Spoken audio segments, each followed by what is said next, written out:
Ladies and gentlemen, welcome to my Why You Should Pull Ayato video. And in this video, I'll basically try to promote Ayato's upcoming banner by, telling you why you should pull for him and give you a small free-to-play damage showcase. So, grab some snacks, sit back and watch me ramble about the drippiest boy in this game, Kamisato Ayato.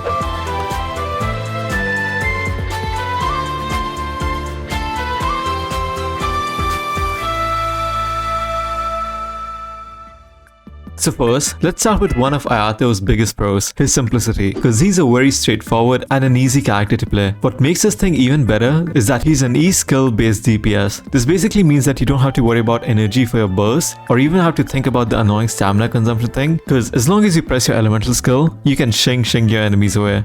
This also makes him an amazing character for pretty much everything. You can use him to farm artifacts and domains, complete the abyss, and even for exploration because you don't have to wait for the energy for his burst. You could say that he's like Yoimiya, but Hydra. I also did a poll a while back and saw that a lot of you guys actually use your mobile devices to play Genshin, and Ayato is a great unit for mobile players. You don't have to worry about your aim or placement because as long as your enemies are in range, they won't live for long. Also, there's something just satisfying about his gameplay. It could be the shing noise that he makes, but seeing all of your enemies die to a man that hides his boba underneath like 37 layers of clothing is kind of relaxing, as long as you don't get knocked around. Ayato also is not constellation dependent, meaning that he's perfectly fine at constellation 0. His first or second constellation might look good, but you don't really need them. Even at C0, he's a good character, his kit is balanced and useful in some way or the other, and as long as you do proper rotations, you're gonna be good.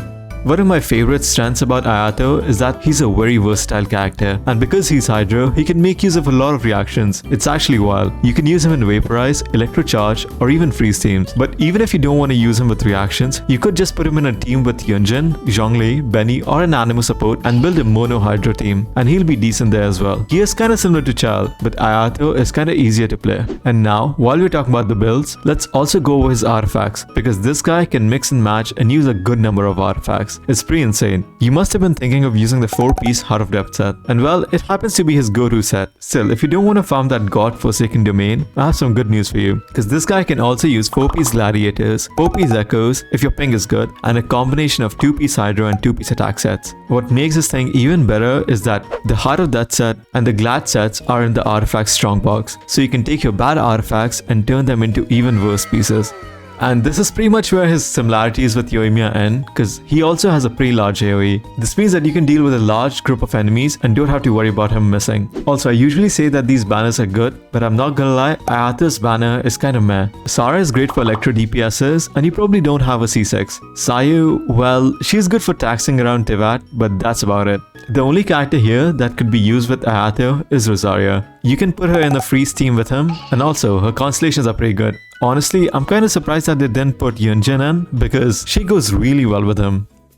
But before we continue with the video, let me show you what my free-to-play Ayato can do. So yeah, this is my free-to-play Ayato's build, and these are the ratios. For the weapons, I'm of course using the only free-to-play sword that matches his drip, the Aneuma Kageuchi. For the artifacts, of course, these are freshly stolen off Child, and here are my individual pieces real quick.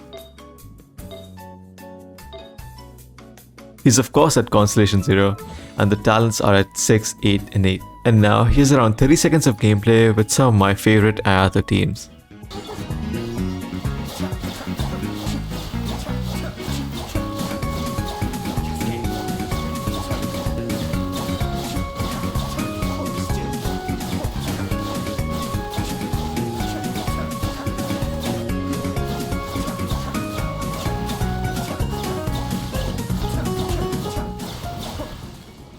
But now, let's also go over 4 major reasons why you should not be pulling for Ayato. I mean, you probably will, but I have come up with some points to save your PP gems. So first, let's start with the obvious reason, Mr. Al-Haytham. He is by far going to be the most hyped up Sumeru release, and I've seen pretty much everyone being down bad for him. And as if this wasn't enough, the next update will most likely be the Lantern Rite Festival update, which basically means that the next patch might have reruns of long-awaited Liyue characters like Hu Tao, Yelan, Ganyu, and others. And this also kinda implies that the weapon banner might be bussy. So if you're tight on those PP gems, you should probably get the character that you've actually been saving for first, because because Ayato will sooner or later get another rerun, right? Another reason to not get him is, well, child exists and you don't necessarily need the both of them unless you're like collecting your Hydro husbands. If you want to play Vaporize, Child is going to be a much better option. But with that being said, Ayato is a jack of all trades, and he's going to be just as, if not more versatile, meaning that he'll do better in teams other than Vaporize. And he's also much easier to play as well. But seriously, don't let me stop you from building your Hydro harem. Now this is a non-serious one, but if you ever take him out for exploration or anything like that, this guy will make you feel poor. If you don't know, his chest opening voice lines are kinda harsh. Oh, so you collect these? I mean, hey, if you're gonna talk to me like that, at least get me dinner first. Now, one actual and in my opinion the most important con about Ayato that I don't see a lot of people talking about is the fact that his gameplay gets boring pretty quickly. Earlier in the video, I've said that one of his greatest strengths is his simplistic gameplay, but this also becomes one of his biggest downfalls. It's kinda hard to explain, but like, while playing Ayato, you don't really do much. I mean, after you're done with setting up your supports, you kinda just sit there and hold the mouse button. I understand that this might be therapeutic for some, but for the larger majority, it won't be a lot of fun after a while. This is also the reason why I usually play Child over him. So yeah, Ayato is pretty good, and let me know if I missed any of his pros or cons. Also, if you like this video, be sure to sub because only like 6% of my viewers are actually subbed to the channel. But anyways, good luck and I'll see you soon.